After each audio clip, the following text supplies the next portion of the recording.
Good morning, Carmen Trails. Happy Tuesday. Today is March 24th. And again, broadcasting live from my basement. And I have a special guest today. Are you ready? 3, 2, 1. Mia is going to help me on the Carmen Morning News today. Mia. Oh, Mia, say hi to everyone. Hello. So, welcome to your second day of Carmen Morning News on location at Miss Plumley's house. We have a couple birthdays from yesterday that we want to celebrate. So happy birthday to Nosa in Miss Flynn's class. Happy birthday to Ian in Miss Mollering's class. Happy birthday. There are no birthdays today, so we didn't miss anyone today. But we have a good joke. Are you ready for the joke of the day, Mia? You ready? Okay, here we go. The joke of the day is, why did the horse chew with his mouth open? Mia, why did the horse chew with his mouth open? Because he had bad stable manners. Was that funny, Mia? No, she didn't think it was funny. So today I have a website for you to check out, website of the day. You might be familiar with it from in years past. We've used it in the library.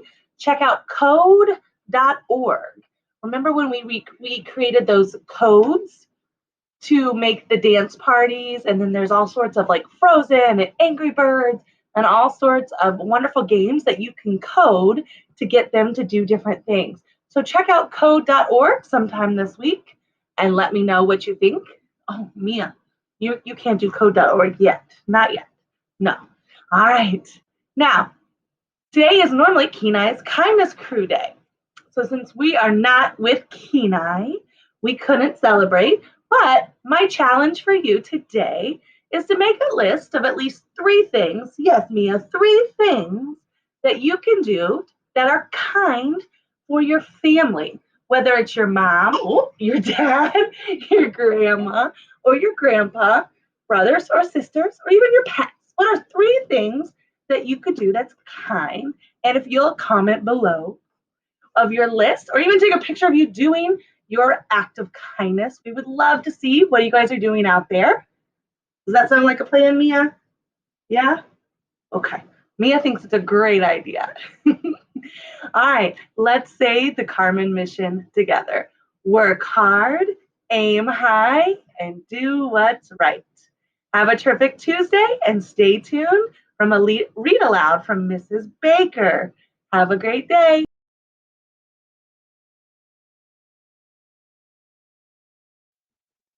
Hi, Cougars! Today I'm so excited to share with you the book Tops and Bottoms, adapted and illustrated by Janet Stevens and published by Harcourt, Inc.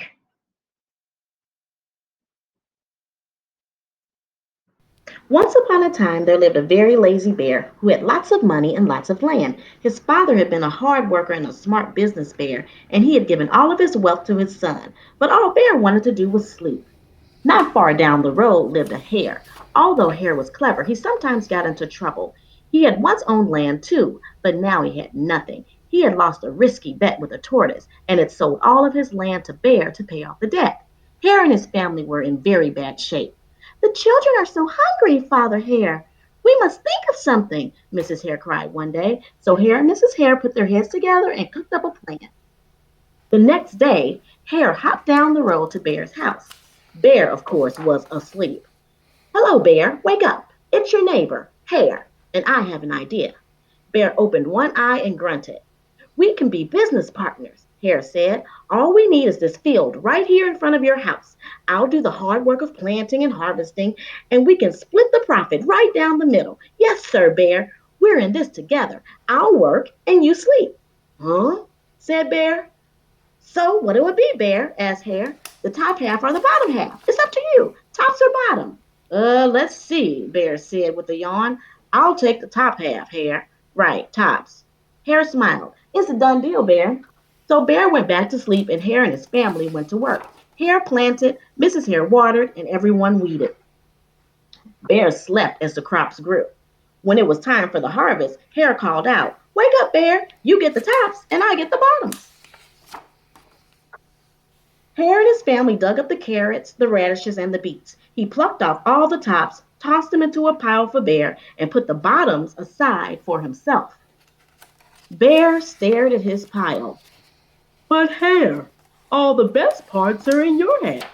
You chose the tops, Bear, Hare said. Now, Hare, you've tricked me. You plant this field again, and this season I want the bottoms. Hare agreed. It's a done deal, Bear. So Bear went back to sleep, and Hare and his family went to work. They planted, watered, and weeded.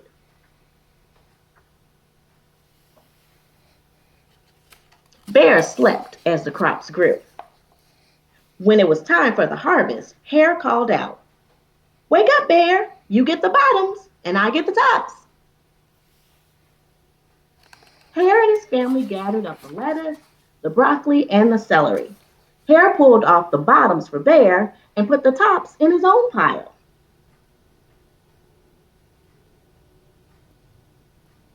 Bear looked at his pile and scowled. Hare, you have cheated me again. But Bear, Hare said, you wanted the bottoms this time. Bear growled, You plant this field again, Hare. You've tricked me twice, and you owe me one season of both tops and bottoms. You're right, poor old Bear, sighed Hare. It's only fair that you get both tops and bottoms this time. It's a done deal, Bear.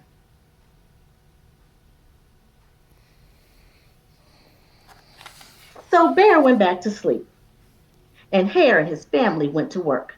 They planted, watered, and weeded, then watered and weeded some more. Bear slept as the crops grew. When it was time for the harvest, Hare called out, Wake up, Bear! This time you get the tops and the bottoms. There in front of Bear's house lay a high field of corn. Hare and his family yanked up every corn stalk. Hare tugged off the roots at the bottom and the tassels at the top and put them in a pile for Bear. Then he carefully collected the ears of corn in the middle and placed them in his own pile.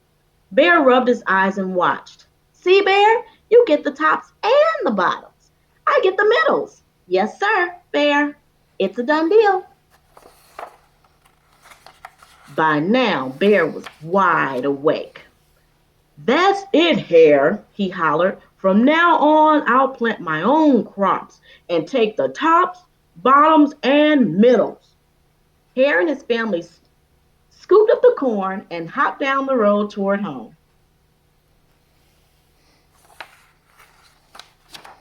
Bear never again slept through a season of planting and harvesting. Hare bought back his land with the profits from the crops, and he and Mrs. Hare opened a vegetable stand. And although Hare and Bear learned to live happily as neighbors, they never became business partners again.